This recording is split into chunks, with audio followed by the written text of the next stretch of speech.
Doctor Anjan Shastri, doctor Anjan Shastri.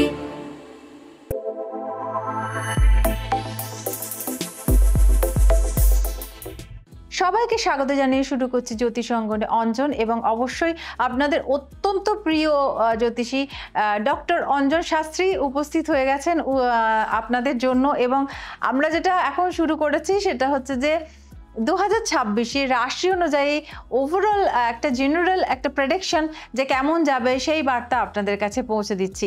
আর সেই কারণে আমার সঙ্গে দরকার অঞ্জনকে, কারণ এই কাজটি, এই দুরূহ কাজটা তোমারই কাজ। তো আমরা এগোচ্ছি ক্রমশ রাশি চক্র অনুযায়ী। আজকে পালা পড়েছে হচ্ছে কর্কট রাশি। কর্কট রাশি তো একটুখানি কোথাও একটু সাবডিউট, একটু সব কথা খুলে বলতে পারে না। আমি দেখেছি এরকম কর্কট রাশির কোথাও একটা ভেতরে অনেক কিছু চলে। হ্যাঁ, ভেতরে অনেক কিছু চলে।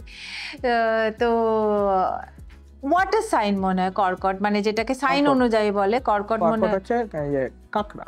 হ্যাঁ, মানে ওয়াটার সাইন অনুযায়ী ওয়াটার, মানে সেটাই তো একটু শান্ত স্বভাবের হয়। তো সেই কর্কট রাশির 2026 তার জন্য কি নিয়ে এসেছে সেটা জানতে হবে তো। আর সেই কারণে প্রথমেই আমরা যেটা দেখে নিচ্ছি যে স্বাস্থ্য কেমন যাবে, তো সেটা একটু বলো। প্রথমত 2026-এর কর্কট রাশির জাতক জাতিকার স্বাস্থ্য দিক থেকে যেটা দেখা যাচ্ছে যে মোটামুটি এবছর যথেষ্ট শুভ, বা স্বাস্থ্য মোটামুটি ভালোই যাবে। স্বাস্থ্য উন্নতির যোগ লক্ষ্য করা যাচ্ছে। পুরাতন কোনো যদি ক্রনিক ডিজিজ থাকে সেই জায়গাটাও কিন্তু তা মুক্তি লাভের একটা সম্ভাবনা দেখা যাচ্ছে। বিশেষত জুন মাসের পরবর্তী সময় এই যোগটা আরও পিওর দেখা যাচ্ছে। তবে এর সাথে মানসিক সুখ শান্তি কিছুটা ফিরে আসবে এবং মনোবল কিছুটা বৃদ্ধি পাবে। বছরের প্রথম দিকটা একটু সাবধানতা অবলম্বন করলে ভালো হবে, কারণ প্রথমের দিকটা একটু অ্যাভারেজ সিচুয়েশনে যেতে পারে, বা কিছু সময় একটু চোট আঘাত লাগা বা কাটাছেঁড়া হওয়া, এইগুলো একটু যোগ আছে। একটু সতর্ক থাকতে হবে চলাফেরাতে। আর বিশেষ কিছু সমস্যা সেরকম নেই স্বাস্থ্যের দিক থেকে। স্বাস্থ্যের দিক থেকে তাহলে ওভারঅল দেখা যাচ্ছে যে কর্কট রাশির জন্য কিন্তু ভীষণই ভালো। শুধুমাত্রই ছোটখাটো একটু আঘাত প্রাপ্তির একটা সম্ভব, কিন্তু সেটা যে সকলেরই হবে এমন নয়। ব্যক্তিগত রাশি, মানে ব্যক্তিগত আমাদের যে কুষ্টি অনুযায়ী বা ন্যাটাল চার্ট অনুযায়ী যদি বিচার করেন, হয়তো দেখবেন আপনার এটা কিছুই নেই এটার মধ্যে। এটা একটা ওভারঅল, আমি বারবার বলে দিচ্ছি এই কথাটা, বারবার এই কারণেই বলছি যেটা ওভারঅল একটা ইন জেনারেল ইনফরমেশন। এবং ব্যক্তিগতভাবে আপনার যদি কর্কট রাশি হয়ে থাকে, আপনার বার্থ চার্ট নিয়ে যদি আপনি বিচার করেন, তাহলে সেটা আরো বেশি অ্যাপ্রোপ্রিয়েট হবে। তো অঞ্জন, এই তো গেল স্বাস্থ্যের দিক। এরপরে আমাদের যেটা হচ্ছে শিক্ষার দিকটাও দেখে নেওয়া ভীষণ জরুরি, তো সেটা যদি একটু বলে দাও।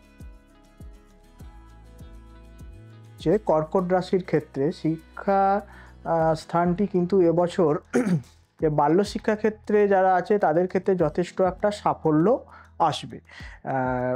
ঠিক জুন থেকে জুলাই মাসে সময়, যে মধ্যবর্তী সময়ে পর একটু কিন্তু মনোসংযোগের একটু ডিস্টার্ব আসতে পারে, আর বিশেষত বাল্য শিক্ষাতে। আর যারা উচ্চশিক্ষাতে আছে তাদের কিন্তু বেশ শুভ বলা যায়। উচ্চশিক্ষায় যথেষ্ট সাফল্য আসবে। যারা গবেষণামূলক বা চিকিৎসা স্বাস্থ্য নিয়ে পড়াশোনা করছে তাদের ক্ষেত্রেও কিন্তু যথেষ্ট একটা সাফল্য আশা করা যায়। তাহলে আমরা যেটা দেখতে পাচ্ছি যে কর্কটের ক্ষেত্রে কিন্তু শিক্ষাক্ষেত্র যথেষ্ট ভালো জায়গায় আছে। শিক্ষার জন্য কিন্তু কর্কট দারুণ জায়গায় দাঁড়িয়ে আছে। এরপরে আমরা যেটা নিয়ে কথা বলবো সেটা হচ্ছে কর্ম এবং ব্যবসার ক্ষেত্র, যেটা অত্যন্ত গুরুত্বপূর্ণ আজকের ডেটে দাঁড়িয়ে। কারণ আজকের ডেটে বাঁচতে গেলে কিন্তু কর্ম এবং ব্যবসা যারা করেন সেই জায়গাটা ভালো হওয়াটা ভীষণ জরুরি। তো সেইটা কর্কট রাশির কেমন যাবে? এবছর কর্কট রাশির 2026 সাল প্রথমত কর্মের দিক থেকে যেটুকু দেখা যাচ্ছে যে অক্টোবর মাসের পর থেকে একটা নতুন কর্মলাভের সম্ভাবনা দেখা যাচ্ছে। আর কর্মকেন্দ্রিক কিছু পরিবর্তনও কিন্তু লক্ষ্য করা যাচ্ছে। এটা বেশ কিছু শুভ পরিবর্তন আসতে পারে। কর্মরতদের তবে একটু কর্মে চাপ থাকবে, আচ্ছা, একটু প্রেশার থাকবে। মোটামুটি কর্মের জায়গাটা খারাপ বলবো না। আর বিজনেস ক্ষেত্রে যেটা পাচ্ছি সেটা হচ্ছে মিশ্র ফল দেবে কিছুটা। কিছুটা বাধা আছে এবং ব্যবসা ক্ষেত্রে একটু আপ ডাউন থাকবে। কিছু বিজনেস ক্ষেত্রে কিছু চেঞ্জেস একটু লক্ষ্য করা যাচ্ছে। যে কোনো রকম পরিবর্তন কিন্তু একটু হওয়ার একটা সম্ভাবনা আছে। তবে ব্যবসায় অর্থ লাভ হবে, সেক্ষেত্রে কোনো সমস্যা নেই। যদি সঠিক বিজনেস যদি করেন, অর্থাৎ তার ন্যাটাল চার্ট অনুযায়ী যে বিজনেসটা তার উপযুক্ত, সেই বিজনেস যদি থাকে তাহলে কিন্তু সেরকম সমস্যা হবে না। না হলে কিছু একটু অ্যাভারেজ সমস্যা, মানে অ্যাভারেজ একটু ফল পেতে পারে। তাহলে কর্ম এবং ব্যবসার ক্ষেত্রটা আমরা যেটা দেখতে পাচ্ছি, কর্কট রাশির একটু কোথাও ডিস্টারবেন্স দেখা যাচ্ছে, কিন্তু বিজনেস যারা করেন তাদের কিন্তু অর্থপ্রাপ্তির জায়গাটা খুব একটা খারাপ নয়, ভালোর দিকেই আছে। সেক্ষেত্রে একটু এই জায়গাটা একটু ধৈর্যশীল হয়ে যদি কর্মক্ষেত্রটাকে হ্যান্ডেল করা যায়, তাহলে মনে হয় এই সমস্যাগুলো খুব একটা বেশি প্রভাব বিস্তার করতে পারবে না। এবার তো গেল কর্ম এবং ব্যবসা, এরপরে হচ্ছে প্রেম এবং বিবাহ, এই জায়গাটা। তো সেই জায়গা কি বলছে কর্কট রাশি? এবছরে 2026 সাল কর্কট রাশির ক্ষেত্রে প্রেম এবং বিবাহের দিক থেকে যেটা দেখা যাচ্ছে এবছর অক্টোবর থেকে জুন মাসের মধ্যে প্রেমজ সম্পর্কের দিকটি বিশেষ শুভ বলা যায়।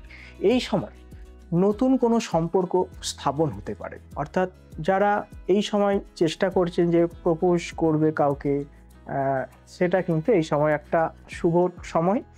আর যারা সম্পর্কের মধ্যে আছে তাদেরও সম্পর্কটা মোটামুটি ভালোই যাবে। এবছর বিবাহ দিক থেকে দেখা যায় যে অবিবাহিতদের বিবাহ হওয়ার একটা সম্ভাবনা দেখা যাচ্ছে। বিশেষত বৎসরের মধ্যবর্তী সময়টি বিবাহের জন্য যথেষ্ট কিন্তু উপযুক্ত। বাহ, তাহলে তো দেখা যাচ্ছে যে কর্কটের যে বিবাহ বা বৈবাহিক জায়গাটা একদম, মানে বলে না, একদম গার্ডেন ব্যাপার আর কি, সব দিক থেকেই ভীষণ শুভ। খুবই ভালো একটা ইজি গোয়িং একটা সম্পর্ক, এবং যারা অবিবাহিত তাদের বিয়ের যোগ দেখা যাচ্ছে। মানে পুরো ব্যাপারটাই কিন্তু বেশ ভালো। তবে হ্যাঁ, একটা একটু মিসিং করেছে, যেটা হচ্ছে দাম্পত্য জীবনে একটা বলি, বছরের শেষের দিকে নভেম্বর ডিসেম্বর মাসটা কিন্তু একটু সমস্যা আসতে পারে। আচ্ছা, সেই সময়ে হঠাৎ করে একটা ছন্দপতন ঘটতে পারে, মানে একটু যত্নশীল হতে হবে সেই সময়টা। আসলে সম্পর্ক এমন একটা জিনিস না, আমার মনে হয় সেটা সব সময় একে অপরের প্রতি যত্নশীল না হলে সেই সম্পর্ক সুখপ্রদ হয় না। তো সেটা কিন্তু খুব জরুরি। এইগুলো তো important part of our life, যেটা সবসময় বলে থাকি। এরপরেও আরও কিছু একটু যদি ধনপ্রাপ্তি হয়, ধনভাব যেটা, তার সঙ্গে পুরনো মামলা মকদ্দমা থেকে নিষ্কৃতি, বা নতুন কিছুতে জড়িয়ে পড়বো না তো, গুপ্ত শত্রু তৈরি হচ্ছে না তো, বা থাকলে সেটা বিদায় হবে কি এই বছর। তার সঙ্গে যেটা থেকে যায় সেটা হচ্ছে যে বাবা মার শরীর স্বাস্থ্য কেমন যাবে, সন্তান লাভ ঘটবে কিনা, বা ওভারঅল সন্তান ভাগ্যটি কেমন, ক্রিয়েটিভ মানুষদের কীরকম তাদের লাইফ হবে, যে সে যদি কর্কট রাশির হন। এছাড়া যে ভ্রমণ যোগ সেটা যদি থেকে থাকে, এগুলো যদি একটু ওভারঅল বলে দাও। কর্কট রাশির ধনভাগ্য বা অন্যান্য বিষয়টা নিয়ে আমি বলছি। অর্থনৈতিক দিকটা বিশেষ শুভ বলা যায়। প্রথমেই বলবো, একাধিক সূত্র থেকে অর্থের কিন্তু আগমন ঘটবে। বছরের শেষের দিকে অর্থ সঞ্চয়েরও যোগ দেখা যাচ্ছে। হয়তো যাদের প্রচুর অর্থ ব্যয় হচ্ছিল, তারা কিন্তু শেষের দিকে মনে করলে কিন্তু ভালো একটা সেভিংসও করতে পারবে। সন্তান দিক থেকে যেটা দেখা যাচ্ছে যে সন্তান ভাগ্য যথেষ্ট শুভ, সন্তানের উন্নতির যোগ আছে। বৎসরের মধ্যবর্তী সময়ে সন্তান ধারণের ক্ষেত্রে উপযুক্ত সময়, এটা কিন্তু দেখা যাচ্ছে যারা অর্থাৎ গর্ভধারণ করতে চাইছে তাদের ক্ষেত্রে ভালো। পিতামাতার দিক থেকে যেটা দেখা যাচ্ছে যে স্বাস্থ্যের দিক থেকে কিছুটা সমস্যার সৃষ্টি হতে পারে, সেই দিকে একটু সতর্ক থাকতে হবে।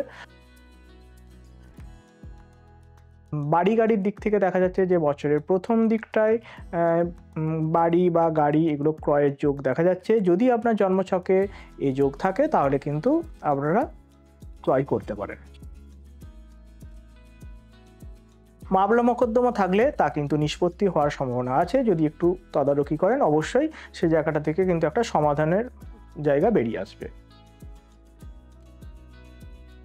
ভ্রমণেরও কিন্তু বেশ যোগ দেখা যাচ্ছে, যেখানে তীর্থক্ষেত্রে ভ্রমণ হওয়ার একটা সম্ভাবনা কিন্তু দেখা যাচ্ছে।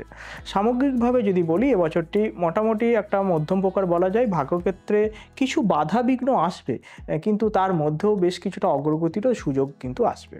বাহ, তাহলে তো ওভারঅল দেখা যাচ্ছে যে কর্কট রাশির এই বছর বেশ ভালো, এবং কয়েকটা জায়গায় যদি একটু যত্নশীল হওয়া যায় তাহলে কিন্তু কর্কট রাশি এবারে একদম দারুণ একটা বছর কাটাবে।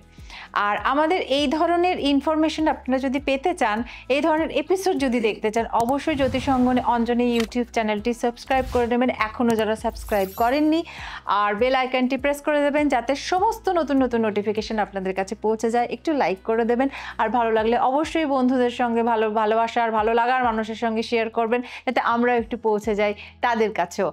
আর কোনো যদি সাজেশন থাকে অবশ্যই আমাদের কমেন্ট বক্সে লিখুন। কোনো ধরনের যদি অন্য টাইপের যদি কোনো এপিসোড দেখতে চান জ্যোতিষ সংক্রান্ত, তাহলে সেটাও লিখুন, আমরা চেষ্টা করব সেই ধরনের এপিসোড আপনাদের কাছে পৌঁছে দেওয়ার। আজকের মতো সময় শেষ, আমি রঞ্জন বিদায় নিচ্ছি। নমস্কার।